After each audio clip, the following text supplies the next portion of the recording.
Welcome back to the Lorcana Rundown. I am Silver, and I am all by myself today, which means you get another one of my top pick lists. Today, I'm looking at kind of my top 3 staple cards for each color. It's, I want to say week 6, week 7, something to that effect, of Rise of the Floodborn. My list is a lot of Floodborn cards, but still a lot of the staples are from the first chapter, which may be surprising, may not be to some of you. Kind of our core set, it seems like, where the foundations of the game were laid, and now we're just layering things on top of that. But, so I took this color by color, and these are a combination of cards I've seen cropping up in popular lists and cards that I just love and feel like are playable in just about any combination that involves this color. I will give you a warning. Some of these cards only really work in certain archetypes of their color. I'll try to let you know when that is. For instance, my first pick, Amber, Sleepy's Flute. So, Sleepy's Flute is great. It's an item. If you've played a song this turn, you can exert it to gain a lore. And right now, in the meta as it stands, any kind of lore gain you can get that's not reliant on having a character on the board is good, because there's so much removal. Ruby decks right now are prevalent and hefty on the control. So Flute itself is just solid. We saw it pop up at a tournament a while back, and now it seems like everybody is squeezing it into Steel Song. They're squeezing it into their Amber Amethyst aggro decks even. But if you're playing a decent package of songs and you're playing Amber, definitely it's a 2 of include.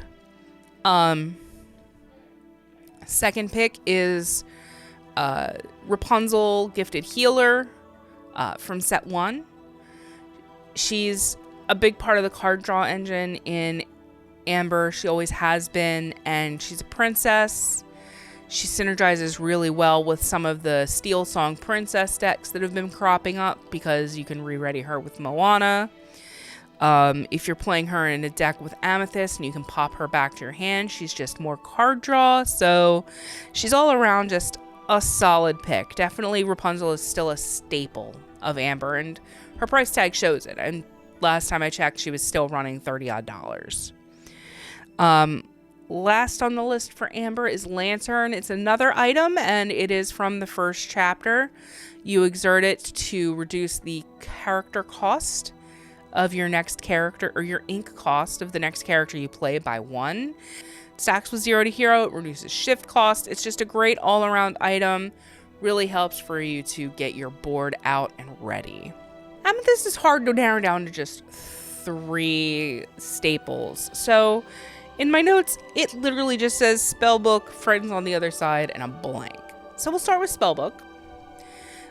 It's got the same idea as Flute without the having to have cast a song this turn. You can exert it to gain a lore. You pay 1 ink for it. And again, it's lore gain that you can get without having to have a character on the board. Always, always important. Friends on the Other Side is the most ubiquitous card in all of Amethyst, as far as I'm concerned. It's a good, solid card draw ability, and I don't know why you would run Amethyst without it. I really question that. I say that as someone who has, in fact, built Amethyst lists that didn't run it. I always regret it. So it's a 3 to 4 of in every Amethyst deck, probably a 4 of. For the third slot, I really wanted to put something like Magic Broom in here, or I wanted to put in Befuddle, but nothing right now holds a candle to just anything in the Wizard's Duel, anything in the Merlin Mim package. So Fox Mim, Snake Mim, all those. I can't say enough about those cards. That entire little chunk is basically in every single deck that's running Amethyst right now. So I guess it should be Spellbook, Friends on the Other Side, and then just Merlin and Mim. If that counts as a third, it counts as a third. I don't know. Emerald was another tough color for me, and it's probably because I play Emerald so much, but we've got Kuzco and Mother Knows Best from set 1. Definitely two of my favorites cards. Kuzco, of course, he's got Ward. He's a 5-drop on Inkable. You banish him. The character that banished him is also banished. It's a may, though. It's not a must, but it always gets banished. Who's going to choose not to? Mother Knows Best, another on Inkable. Song 3-drop. Return target character to its player's hand. Always really solid disruption, really solid removal, well, soft removal. I put in the 3rd spot here Prince John from set 2. The main reason he is in there is because if you're running a discard deck, which a lot of folks who run Emerald right now are trying to do, you more or less need him. He's a cornerstone in the deck. He's huge card draw. He's your payoff for running discard in the first place. So if you're in Emerald right now, odds are you're going to be running Prince John unless you're running, either you don't have him, so you're running a more aggro turn sideways deck, or you're just splashing Emerald for Bibbidi Bobbidi Boo and Mother Knows Best.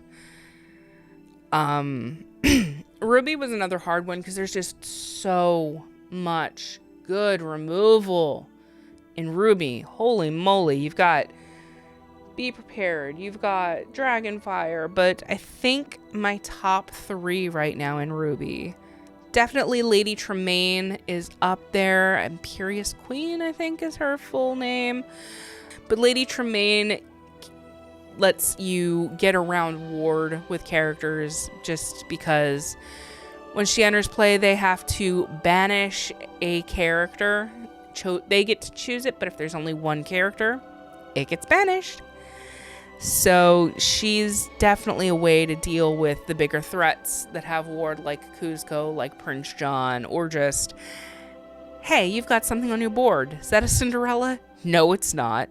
Maleficent Dragon, another staple of Ruby. It's rare to see a red deck not run her. Again, it's a card I've taken out of red decks I have, and I always regret it. She's big, she's a 9-drop, she's expensive, but when she enters the battlefield, you banish target character, and especially in Amethyst decks or Emerald decks, you can pop her back to your hand and just keep her coming to remove things. So she's definitely a threat. And then 3rd in Ruby, I put Shield of Virtue. On the one hand, Shield of Virtue is not that hot to me. It is inkable, yes, it's cheap, but it really just lets you ready a character. I didn't see much of a use for it in the first chapter. In Rise of the Floodborn, we've got a lot more things that don't want to be exerted. Either you want to protect them because they have useful board-wide effects, or you need them because they're a combo piece. So Shield of Virtue has become a lot more useful.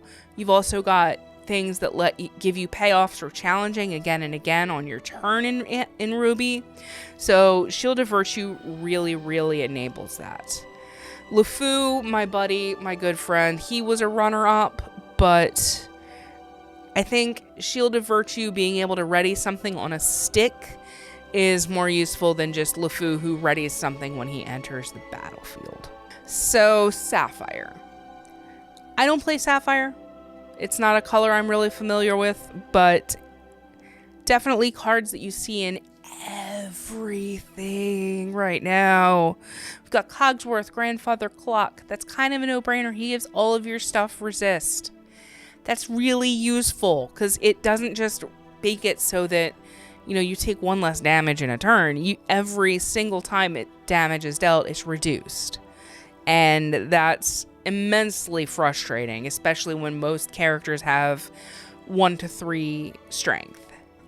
Yes, there are higher strength ones, but the ones that are actually getting played, especially early game, not that beefy. Second on the list, Fishbone Quill, another first chapter card. Definitely a major part of ink ramp strategies there. Same thing with One Jump Ahead. It's a song, you can sing it, you can put a card right into your inkwell, and ink ramp is really what Sapphire does best. So to me, I feel like it's appropriate to sort of weight Sapphire's staples list towards what it does great with the ink ramp. Yes, cards like Grandpappy and Popsicle and Nick are all really important. Obviously, Hiram Flavisham. But those are more dependent upon the actual archetype of deck you're running. Whereas if you're in Sapphire, you're probably running these 3 cards. And then in Steel, my friends, why do your Steel lists not have Benja on them? In this metagame, where items are so important, why are you not running a nice beefy guy like Benja who quests for 2 and also removes an item when he enters the battlefield? He's a 4-of. He's an absolute 4-of in every Steel deck, and yet I'm not seeing him on lists. Why is that? I can only guess that maybe there were just people sleeping on him. They'd rather have extra copies of who knows what. I can't explain it. Run Benja. He's good. You won't regret it. Next up, grab your sword from first chapter. It's a song. It does damage. Everyone hates it. There's a reason. It's good. Same thing. We've got Smash. It was hard for me to pick a third here in Steel just because there's so much good targeted damage. I have pet cards in Steel, like Pick a Fight. Lets you challenge a readied character, but Smash appears on a lot more lists. People just seem to rely on it a lot more. It's inkable, it's inexpensive, it does damage directly to a character that's going to remove most characters. So, at least early game, it'll remove most characters. So, I went with Smash. Another one, obviously, Big Tank. She, with her 1 damage when she enters, and then Puny Pirate effect, every time she banishes something, she deals 2 to target character.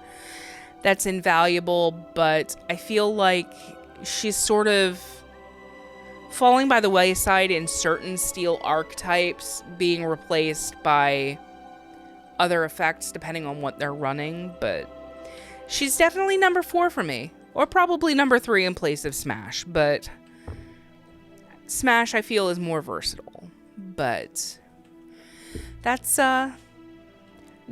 it for my top, 6 colors, 3 each, 18 cards for staples right now. Check them out. They're all relatively inexpensive with the exception of Rapunzel and probably Lady Tremaine. Maleficent Dragon I think is still in the $25 mark, but pick them up. They're going to be around for a while, fam. So that's it for today. Thank you for joining me on the Lorcana Rundown. Don't forget to check out our sister channels, Board Game Rundown, RPG Rundown, and Miniatures Rundown. And if you liked what you saw, give us a like, drop some comments, subscribe to the channel. Keep us going and the lights on. Thanks, and have a great day.